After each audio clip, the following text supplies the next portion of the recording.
I'm Andrew Blake. I'm the manager with the Wye Valley National Landscape based here in South East Monmouthshire. We've been investing in these halls because they really are the centre of the community.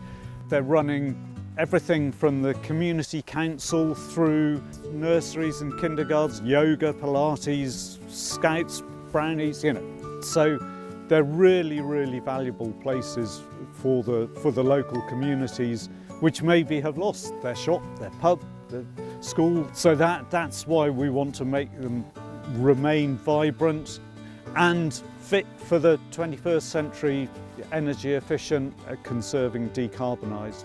It's really important to have this space. Over the years we've had boilers break down, had really cold winters, but since the pandemic the Hall Committee have really invested, and it's great to know now we've got a new boiler, we've got the solar panels, we won't be having great big space heaters which are a nightmare with small children and very dangerous. So it's been really nice, and the building's opened up more. There's more going on in the evenings. On Fridays there's a lovely community run cafe. We're hoping to become like a warm, safe space. We have counselling run out of the building. It's a really well used building for everybody in the community.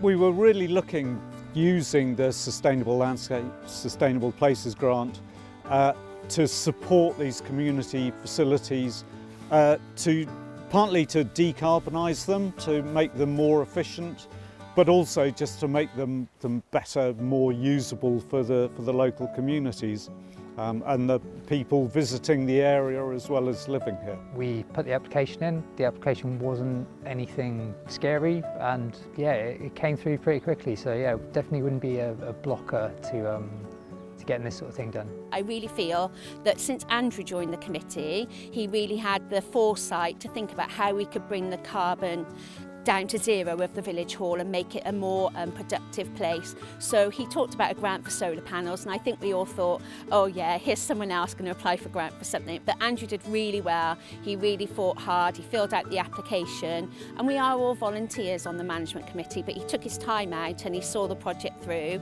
And now I think we're all giving a big round of applause to Andrew, because now like I said, we've got lower electricity costs and everybody's happy, and it means we can invest more in other things into the village hall. Without this funding, we would literally not have been able to do this. It's an investment for us, and it's going to be here for a good few decades and providing continuous benefit to us as well. The money we had from them has really made sure that our hall will continue for many years, has allowed us to put the money that we fundraise into other projects so we can keep making our hall a better place. One of the benefits of the grant is we're able to work with the local communities who are integral to these landscapes.